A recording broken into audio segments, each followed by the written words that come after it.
Hello students, today we will discuss combination of resistors, that is series combination and parallel combination। तो हम देखते हैं जरा series combination में हमारा क्या होगा। सीरीज में हमारे तीन रेजिस्टर्स क्या है, आपस में क्या है, कनेक्टेड है, जिनका रेजिस्टेंस क्या है R1 R2 एंड R3।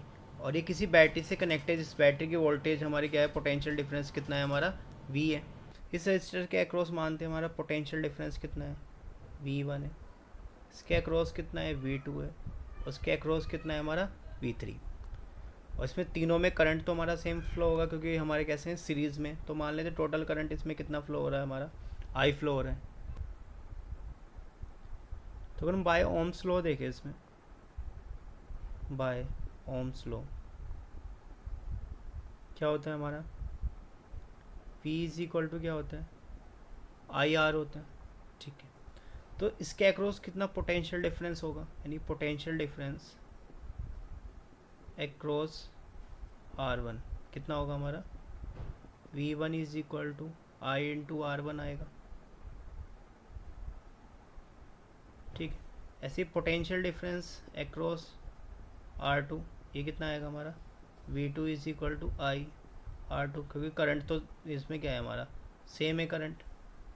फिर ऐसे पोटेंशियल डिफरेंस अक्रॉस R3 कितना आएगा हमारा, V3 is equal to I R3। Clear है यहाँ तक आपको। ठीक, अगर हम यहाँ पे देखें, ये जो टोटल पोटेंशियल है V1 V2 V3, यानी कि जो हमारी बैटरी का पोटेंशियल था V, ये हमारा यहाँ पे डिस्ट्रीब्यूटेड हुआ V1 V2, और जो बचा हुआ था वो हमारा क्या है V3। यानी कि हमारा जो V आएगा वो किसके इक्वल आएगा, V1 plus V2 plus V3 के इक्वल आएगा। फिर अगर मैं V की वैल्यू पुट करता हूँ, V की वैल्यू कितनी है, IR। R क्या है यहाँ पे हमारा, टोटल रेजिस्टेंस ऑफ सर्किट, यानी कि सर्किट का इक्विवेलेंट रेजिस्टेंस कितना है हमारा, R है। तो V1 की अगर मैं यहाँ से वैल्यू पुट करता हूँ तो कितनी आएगी, IR1 plus IR2 plus IR3।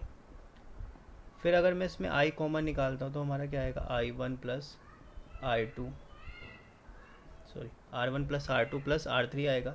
I से I हमारा क्या हो जाएगा, कैंसिल आउट हो जाएगा, यानी R की वैल्यू कितनी आएगी, R1 plus R2 plus R3। ये तो हमारा किस में आया है, तीन रजिस्टर थे। अगर हमारे n रजिस्टर्स होंगे तो 4 n रजिस्टर्स, तो हमारा फॉर्मूला क्या बन जाएगा, R is equal to R1 plus R2 plus up to RN। क्लियर है आपको ये क्वेश्चन।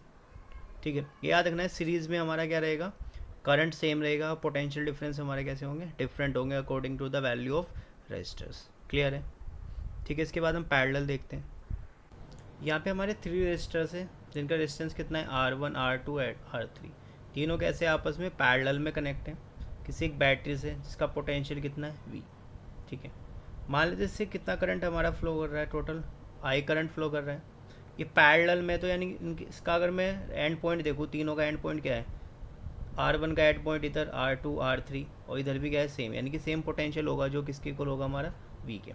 पर यहाँ पे अगर हम बाय ओम्स लॉ देखें तो हमारा क्या आएगा, बाय ओम्स लॉ क्या होगा हमारा, I इज इक्वल टू कितना आएगा, V अपॉन R आएगा। तो यानी कि अगर मैं करंट निकालता हूँ I1, वो किसके इक्वल होगा, यानी कि current through R1 is I1 is equal to V upon R1, क्योंकि पोटेंशियल तो हमारा सेम है। फिर करंट थ्रू R2 इज कितना आएगा, I2 is equal to V upon R2 आएगा। फिर ऐसे ही R3 के अक्रॉस भी हमारा कितना आएगा,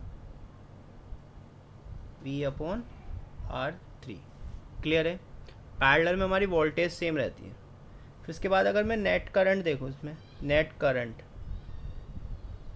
इज़ वो कितना है, V है। ये किसके इक्वल होगा, V1 I1 I2 और I3, यानी कि जो हमारा करंट है I, ये किसके इक्वल होगा, I1 I2 एंड I3 के इक्वल होगा।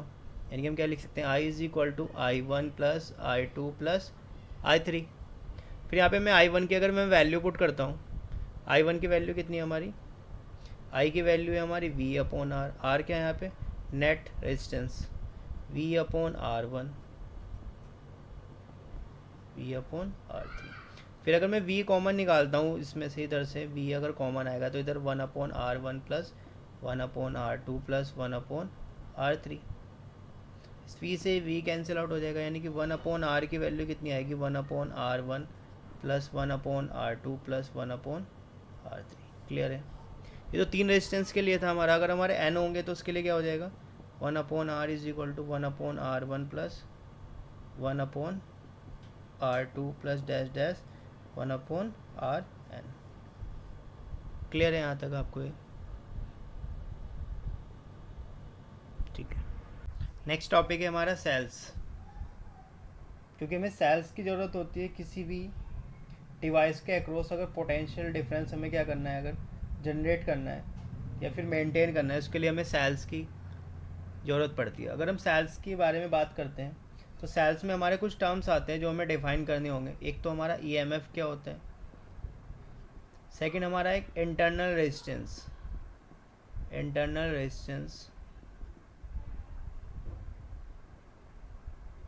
Of cell. ठीक है, ये हमें डिफाइन करना होगा। एक हमारा पोटेंशियल डिफरेंस अक्रॉस सेल। ये 3 टर्म्स हमें डिफाइन करने होंगे। तो सबसे पहले हम इसमें थोड़ा सा कंस्ट्रक्शन देखते हैं, हमारी सेल बनती कैसे है। उसके बाद हम इसको डिफाइन करेंगे, what is EMF, internal resistance and potential difference across cell. Clear है इतना? नेक्स्ट टॉपिक है हमारा सेल्स। क्योंकि हमें सेल्स की ज़रूरत होती है किसी भी डिवाइस के अक्रॉस, अगर पोटेंशियल डिफरेंस हमें क्या करना है, अगर जनरेट करना है या फिर मेंटेन करना है, उसके लिए हमें सेल्स की ज़रूरत पड़ती है। अगर हम सेल्स के बारे में बात करते हैं तो सेल्स में हमारे कुछ टर्म्स आते हैं जो हमें डिफाइन करने होंगे। एक तो हमारा ईएमएफ क्या होता है, सेकंड हमारा एक इंटरनल रेजिस्टेंस ऑफ सेल। ठीक है, ये हमें डिफाइन करना होगा। एक हमारा पोटेंशियल डिफरेंस अक्रॉस सेल। ये 3 टर्म्स हमें डिफाइन करने होंगे। तो सबसे पहले हम इसमें थोड़ा सा कंस्ट्रक्शन देखते हैं, हमारी सेल बनती कैसे है। उसके बाद हम इसको डिफाइन करेंगे, what is EMF, internal resistance and potential difference across cell. Clear है इतना? ये हमारी सेल है, इसका कुछ इंटरनल स्ट्रक्चर इस तरह से होता है। अंदर इलेक्ट्रोलाइट होता है, सॉल्यूशन होता है किसी चीज़ का। ये एक हमारी एक पॉजिटिव और एक नेगेटिव क्या होती है, इनको हम क्या बोलते हैं, रोड होते हैं। इनको हम क्या बोलते हैं, इलेक्ट्रोड बोलते हैं। ठीक है, तो क्या होता है, यहाँ से आयंस हमारे इलेक्ट्रोइड्स में आते हैं, वो फिर इसमें फ्लो होते हैं। पॉजिटिव और नेगेटिव आयंस हमारे इसके अंदर आते हैं इलेक्ट्रोलाइट्स में। वो फिर जो पॉजिटिव होते हैं वो नेगेटिव की तरफ जाते हैं, जो नेगेटिव होते हैं वो हमारे पॉजिटिव की तरफ जाते हैं। तो इसकी वजह से हमारे इलेक्ट्रॉन्स जो हमारे क्या है, आयंस का फ्लो हो रहा है। तो इसका मतलब इलेक्ट्रिसिटी हमारी क्या होगी, यहाँ पे हमने सर्किट क्या कर दिया, पूरा कंबाइन कर दिया है, कंप्लीट कर दिया है। तो यहाँ से हमारा करंट पॉजिटिव से नेगेटिव की तरफ क्या करता है, फ्लो करता है। तो जब हमारे आयंस इसमें इलेक्ट्रोलाइट्स में फ़्लो करते हैं तो उसमें क्या होता है, जो इलेक्ट्रोलाइट्स होता है उनका जो हमारे चार्ज फ्लो कर रहे हैं पॉजिटिव से नेगेटिव, नेगेटिव से पॉजिटिव, उसको क्या करता है, अपोज करता है। तो उसकी वजह से हमारा क्या आता है, एक इंटरनल रेजिस्टेंस आता है सेल का, यानी कि जो resistance offered by an electrolytes to the flow of ions is called internal resistance of the cell. यानी कि जो रेजिस्टेंस हमारा इलेक्ट्रोलाइट क्या करेगा, ऑफर करेगा, उसको हम क्या बोलेंगे, internal resistance of the cell. Clear है इतना? चलो फिर उनकी डेफिनेशन देखते हैं हम क्या होगी हमारी। The resistance offered by electrolyte of cell when electric current flow through it. यानी कि जो रेजिस्टेंस हमारा इलेक्ट्रोलाइट क्या करता है, ऑफर करता है, जब उसमें इलेक्ट्रिक करंट क्या करता है, फ्लो करता है। इलेक्ट्रिक करंट फ्लो करता है मतलब जो आयंस का क्या होता है, मूवमेंट होता है। तो उस टाइम जो रेजिस्टेंस होता है उसको हम क्या बोलते हैं, इंटरनल रेजिस्टेंस। इसको हम किससे डिनोट करेंगे, स्मॉल आर से डिनोट करेंगे। ऐसा यूनिट वही होगी हमारी जो होती है सेम, ओम होगी। ठीक है, नेक्स्ट आता है हमारा इलेक्ट्रोमोटिव फोर्स यानी कि ईएमएफ। इससे पहले तो हम सिंपल पढ़ते थे, what is potential difference, simple potential difference, electric potential. यहाँ पे एक नया टर्म्स आया हमारा ईएमएफ। ईएमएफ क्या होता है, इलेक्ट्रोमोटिव फोर्स। यानी कि जब potential difference across cell when no current is drawn from it. यानी कि जब सेल से कोई भी करंट हम ड्रॉन नहीं करते, यानी कि उससे कितना करंट पास होता है, ज़ीरो। तो उस टाइम जो पोटेंशियल डिफरेंस होगा अक्रॉस द सेल उसको हम क्या बोलेंगे, ईएमएफ। इसको हम डिनोट करते हैं, ई से डिनोट करते हैं, कैपिटल जी। ऐसा यूनिट वही रहेगी हमारी, वोल्ट या फिर जूल पर कूलम। अगर हम इसको ड्रॉ करते हैं तो हमारा इस तरह से आता है, ये एक बैटरी है, एक इसका इंटरनल रेजिस्टेंस है, तो यानी कि एक हमारा है पूरा सेल बन गई है, ये एक हमारी सेल है, इसका इंटरनल रेजिस्टेंस है ई, इसका ईएमएफ कितना है हमारा ई, ठीक है। Terminal voltage of cell, the potential difference across the cell when current is drawn from it, यानी कि अब क्या है हमारा करंट अगर हम सेल से लेते हैं तो उसके अक्रॉस जो पोटेंशियल डिफरेंस होगा, यानी कि जो हमारी ये सेल थी और ये हमारा इंटरनल रेजिस्टेंस आर और ये क्या था हमारा ई, अगर हम इससे करंट लेते हैं, मान लेते हैं कोई रेजिस्टेंस है हमारा एक्सटर्नल रेजिस्टेंस आर, इससे अगर हम कोई करंट लेते हैं आई, तो इस टाइम इसके अक्रॉस इस पॉइंट पे और इस पॉइंट के अक्रॉस जो पोटेंशियल डिफरेंस होगा उसको ही हम क्या बोलेंगे, इसका टर्मिनल वोल्टेज, यानी कि जो हमारी टर्मिनल वोल्टेज का एक्सप्रेशन आएगा वो आएगा V is equal to E minus I R. ये कब है, जब हम बैटरी से क्या ले रहे हैं, करंट ले रहे हैं, यानी कि बैटरी को क्या कर रहे हैं हम डिस्चार्ज कर रहे हैं, ठीक है, बैटरी को हम क्या कर रहे हैं हम डिस्चार्ज हो रही है हमारी बैटरी, तब हमारा ये एक्सप्रेशन आएगा, ठीक है। या फिर हम बोल सकते हैं करंट फ्रॉम सेल, यानी जब हम करंट कहाँ से ले रहे हैं, सेल से ले रहे हैं, पर जब हम उसको चार्ज करेंगे यानी कि उसको करंट देंगे तब हमारा एक्सप्रेशन ये बनेगा, यानी करंट टू द सेल, जब हम सेल को क्या देंगे, करंट देंगे, तब ये एक्सप्रेशन बनेगा, ठीक है, क्लियर है यहाँ पे। फिर यहाँ पे अब इंटरनल रेजिस्टेंस का जो हमारा आर था इसका एक्सप्रेशन निकालते हैं in the term of E and V, ठीक है, क्लियर है। तो हम एक्सप्रेशन निकालते हैं इंटरनल रेजिस्टेंस का, ये हमारी कोई बैटरी है, इसका ईएमएफ कितना है ई है, इंटरनल रेजिस्टेंस आर है और किसी एक्सटर्नल रेजिस्टेंस से क्या है कनेक्टेड, जिसकी वैल्यू कितनी आर, कितना करंट फ्लो हो रहा है इसमें आई, तो अगर हम करंट निकालते हैं आई इज इक्वल टू क्या होगा, नेट वोल्टेज कितनी है ई, टोटल रेजिस्टेंस कितना होगा आर प्लस आर, क्योंकि सीरीज़ में यानी कि आर प्लस आर। यहाँ पे अगर मैं पोटेंशियल डिफरेंस निकालता हूँ अक्रॉस आर, तो वो किसके इक्वल होगा, यहाँ पे टर्मिनल वोल्टेज ऑफ बैटरी, क्योंकि ये सेम पोटेंशियल इसके अक्रॉस है, यानी कि potential difference across R is कितना होगा, V is equal to I into R होगा, ठीक है। इस I की वैल्यू मैं यहाँ से पुट करता हूँ, E क्या आएगा हमारा, ठीक है, इतना क्लियर है। फिर इसको हम ऐसे लिख सकते हैं R plus R upon R और फिर E upon V, simple R को इधर लेके आ गए, इस वाले को इस साइड और V को इधर, ठीक है, इसको हमने अरेंज किया। फिर यहाँ से अगर मैं डिवाइड करता हूँ तो क्या आएगा, 1 plus R upon R is equal to E upon V, तो R upon R is equal to E upon E minus 1, तो इंटरनल रेजिस्टेंस की वैल्यू कितनी आ गई, E upon V minus 1 into R, ठीक है। ये आर हमेशा याद रखना, ये हमारा एक्सटर्नल सर्किट का नेट रेजिस्टेंस है आर, ई हमारा ईएमएफ होगा, वी हमारा क्या होगा terminal voltage of cell minus 1, ठीक है, क्लियर है।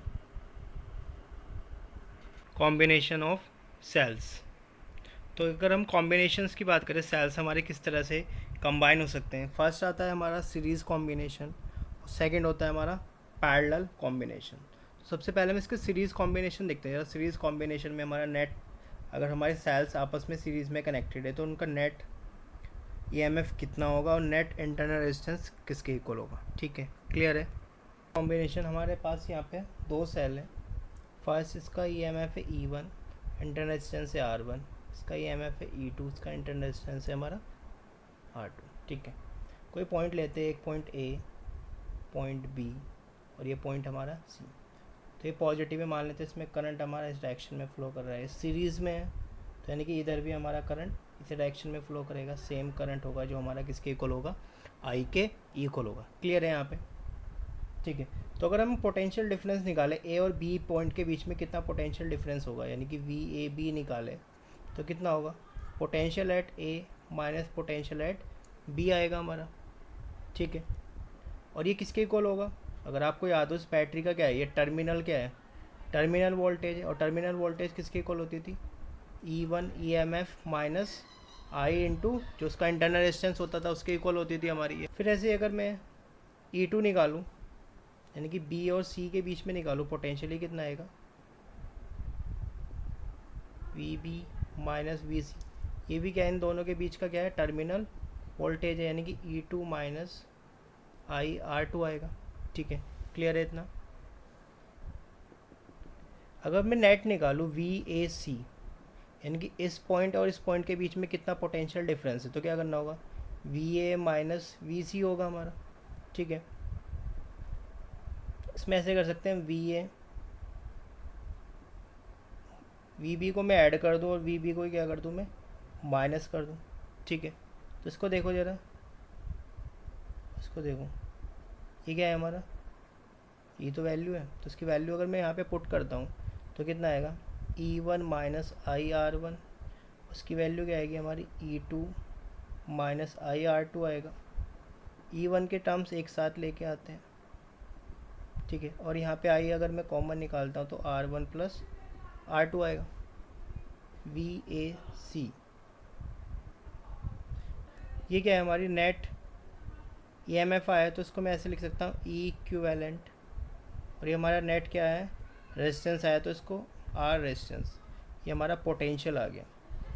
नेक्स्ट जो जो हमारी नेट टर्मिनल वोल्टेज आई है, अगर हम इसको पूरे को रिप्लेस करते हैं एक बैटरी से और एक इंटरनल रेजिस्टेंस से, तो ये तो हमारा ई इक्विवेलेंट होगा और ये हमारा आर इक्विवेलेंट होगा, और वी इसके अक्रॉस ये क्या होगा, टर्मिनल वोल्टेज, अगर करंट कितना फ्लो हो रहा है इसमें, आई। क्लियर है, यानी जब भी क्वेश्चंस में हमारे इस तरह से बैटरी होगी कनेक्ट होगी तो हम उसको इस तरह से क्या कर सकते हैं, रिप्लेस कर सकते हैं। जनरली जब भी हम न्यूमेरिकल्स करेंगे, अगर उसमें इंटरनल रेजिस्टेंस नहीं गिवन है तो सिंपल हमारा आर इक्विवेलेंट कितना हो जाएगा, ज़ीरो, और वी किसके इक्वल आ जाएगा, हमारा ई इक्विवेलेंट के इक्वल आ जाएगा। जैसे देखता हूँ जरा एग्जांपल है, जैसे हमारा से ये कोई हमारा 3 वोल्ट है, ये 5 वोल्ट है, बीच में कोई 2 ओम लगा हुआ है, इंटरनल रेजिस्टेंस दोनों बैटरी का कितना है, ज़ीरो। तो हम क्या कर सकते हैं, इसको रिप्लेस कर सकते हैं एक बैटरी से। आप देखो यहाँ पे पॉजिटिव नेगेटिव, ये पॉजिटिव नेगेटिव, जब इस तरह से हो पॉजिटिव नेगेटिव फिर पॉजिटिव नेगेटिव, तो इनको क्या करेंगे, हम ऐड करेंगे, यानी नेट कितना हो जाएगा, 5 + 3 कितना हो जाएगा हमारा 8, यानी कि इसको हम रिप्लेस कर सकते हैं एक बैटरी से जिसके साथ क्या एक रेजिस्टेंस कनेक्ट है, कितना 2 ओम का, और नेट कितना हो गया हमारा 8 वोल्ट। क्लियर है इतना। ठीक है, अगर इनका अपोजिट होता डायरेक्शन तो क्या होता है, दोनों सब्ट्रैक्ट होते हैं, तो नेट कितना आता है हमारा, -3 आता है। या फिर हमारा 3 अगर डायरेक्शन इसको लिखते हैं तो हमारा क्या आता है, अगर ये वाले डायरेक्शन लेंगे हम, क्योंकि ये बड़ा है तो यानी कि सेम पॉजिटिव इधर रहेगा और नेगेटिव इधर, यानी कि कितना आएगा, 2 वोल्ट आएगा हमारा। क्लियर है। ठीक है, अब देखते हैं ज़रा पैरेलल में कैसे होगा हमारा। यहाँ पे हमारी 2 बैटरी हैं, इसका ई एम एफ है E1, रेजिस्टेंस है R1, इसका ई एम एफ है E2 और रेजिस्टेंस कितना है R2। मान लेते हैं इसमें हमारा जो करंट फ्लो हो रहा है वो कितना है हमारा, I1 है, इसमें कितना फ्लो हो रहा है हमारा I2, और बाहर ये कितना हो गया हमारा, यानी I = क्या हो गया, I1 + I2 हो गया। ठीक है, क्लियर है इतना। यहाँ पे इसको मान लेते हैं हमारा A पॉइंट है, ये हमारा B पॉइंट है। ठीक है, इतने तक क्लियर है हमारा। तो हमें क्या करना है, इसका नेट क्या निकालना है, नेट EMF निकालना है और नेट इंटरनल रेजिस्टेंस निकालना है। ठीक है, तो अगर मैं ऊपर वाले को देखूं, अगर मैं VA माइनस VB निकालता हूँ, ये किसके इक्वल आएगा हमारा, सेम वही है, टर्मिनल वोल्टेज है, यानी कि E1 माइनस IR1 आएगा। ठीक है, इसको मैं मान लेता हूँ ये किसके इक्वल है, हमारा V के इक्वल है, यानी कि E1 ये आएगा, कोई डाउट है इसमें, सॉरी I1 आएगा यहाँ पे। तो अगर मैं यहाँ से I1 की वैल्यू निकालता हूँ तो I1 की वैल्यू कितनी आएगी, E1 माइनस V/R1 आएगा। ठीक है, क्लियर है। फिर अगर नीचे वाले में लगाता हूँ तो यहाँ पे अगर मैं लिखूँ 4 सेल सेकंड, ये 4 सेल फर्स्ट था हमारा, तो इसको यहाँ पे लिखता हूँ तो कैसे लिख सकते हैं हम इसको, वही same VA minus VB = E2 minus I2 R2 आएगा हमारा। ठीक, ये किसके इक्वल है, V के इक्वल है, तो यानी कि हमारा यहाँ से अगर मैं I2 की वैल्यू निकालता हूँ तो I2 की वैल्यू क्या आएगी, E2 माइनस V/R2 आएगा। क्लियर है यहाँ पे। फिर अगर मैं नेट देखूँ यहाँ पे, I = क्या आएगा हमारा, I1 +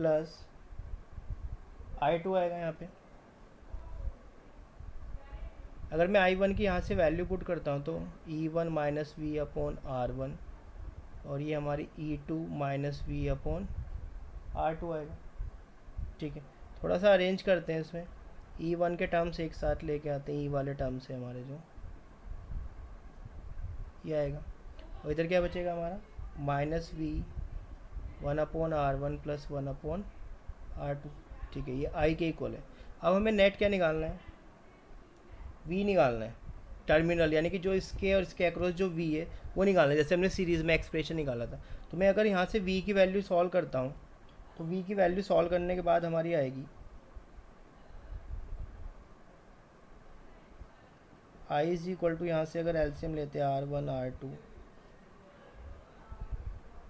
R2 E1 plus R1 E2 minus R1 R2 और यहाँ पे क्या आएगा R1 प्लस R2 और इधर क्या आएगा हमारा B। क्लियर है? ठीक है, बाकी ये टर्म्स इसको इधर लेके आता हूँ, I को इधर साइड में, तो यानी जो हमारा आएगा V की वैल्यू आएगी वो आएगी हमारी E1 R2 plus R1 E2 upon R1 into R2 minus I, इसके साथ में क्या था हमारा R1 plus R2 divide by R1 into R2 था। क्लियर है यहाँ तक? अब मैं अगर यहाँ से V की वैल्यू निकालता हूँ तो V इज इक्वल टू क्या आएगा, इधर इसमें क्या हो जाएगा मल्टीप्लाई में, इधर जाके क्या हो जाएगा डिवाइड में, यानी कि E1 R2 plus R1 E2 divide by R1 R2, इसकी मल्टीप्लाई ये ऊपर जाएगा R1 R2, नीचे क्या आएगा R1 प्लस R2 आएगा, फिर माइनस ये आएगा यानी कि R1 R2 divide by R1 plus R2 आएगा। ठीक है, से कैंसिल आउट हो जाएगा, तो यानी V इज इक्वल टू क्या आएगा हमारा I1 R2 plus E2 R1 divide by R1 plus R2 और ये क्या आएगा हमारा minus R1 R2 divide by R1 plus R2 आएगा। ठीक है, फिर से अगर हम इसको कंपेयर करते हैं V is equal to E equivalent minus I R equivalent, तो अगर आप देखो यहाँ पे E इक्विवेलेंट की वैल्यू ये है और R इक्विवेलेंट की वैल्यू, ठीक है, यानी कि यहाँ से जो हमारा E इक्विवेलेंट आता है वो किसके इक्वल आता है E1 R2 plus E2 R1 divide by R1 plus R2। ठीक है, हमारा R इक्विवेलेंट किसके इक्वल आया है R1 R2 upon R1 plus R2, यानी कि हम इसको रिप्लेस कर सकते हैं एक बैटरी से और एक रेजिस्टेंस से, जिसकी ये वैल्यू होगी R E इक्विवेलेंट और ये क्या होगी हमारी R इक्विवेलेंट। इसको हम इस तरह से रिप्लेस कर सकते हैं।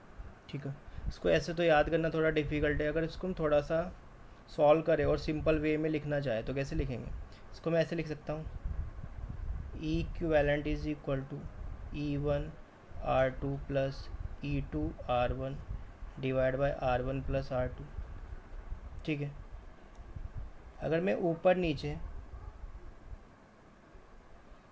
मल्टीप्लाई करता हूँ ये R1 into R2 R1 plus R2, अगर मैं ऊपर नीचे मल्टीप्लाई करता हूँ R1 R2 R1 R2, ठीक है,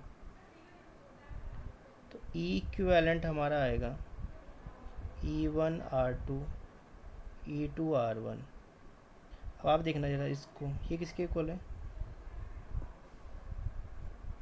R इक्विवेलेंट के इक्वल है, तो इसको मैं लिख सकता हूँ यहाँ पे इंटू R इक्विवेलेंट, तो यानी कि E equivalent upon R equivalent, इसको अगर मैं डिवाइड करता हूँ तो क्या आएगा E1 upon R1 plus E2 upon R2, ये आ गया। थोड़ा सा हमने इसको याद करने के लिए किया क्योंकि ये तो हमें एक के लिए था, हम 2 सेल के लिए था तो हम याद कर सकते हैं। ठीक है, अगर हमारे 3 सेल होगी तो ये थोड़ा सा क्या हो जाएगा कॉम्प्लिकेटेड हो जाएगा, तो उसको याद करना थोड़ा डिफिकल्ट है, तो हमने इसको थोड़ा सा इजी वे में किया। ई इक्विवेलेंट हमें पता था ये होता है हमारा, तो हमने ऊपर नीचे क्या किया R1 R2 से क्या किया ऊपर नीचे मल्टीप्लाई किया, तो ये किसके इक्वल होता है हमारा R इक्विवेलेंट के इक्वल होता है, तो इधर इसको मल्टीप्लाई किया R इक्विवेलेंट इधर आ गया, तो इसको अगर मैं डिवाइड करता हूँ तो R2 से R2 कटेगा, फिर इधर आएगा तो R1 से R1 कटेगा, तो ये बन जाएगा हमारा। ठीक है, क्लियर है इतना। तो अगर मैं इसको थोड़ा सा और अच्छे से लिखना चाहूँ तो कैसे लिख सकते हैं हम इसको? For n cells, n cells के लिए क्या हो जाएगा हमारा? R इक्विवेलेंट तो आएगा 1/R1 plus 1/R2 plus 1/Rn तक आएगा, और E equivalent upon R equivalent, तो इसके टर्म में लिखें तो क्या आएगा? E1/R1 plus E2/R2 plus En/Rn। Clear है आपको ये?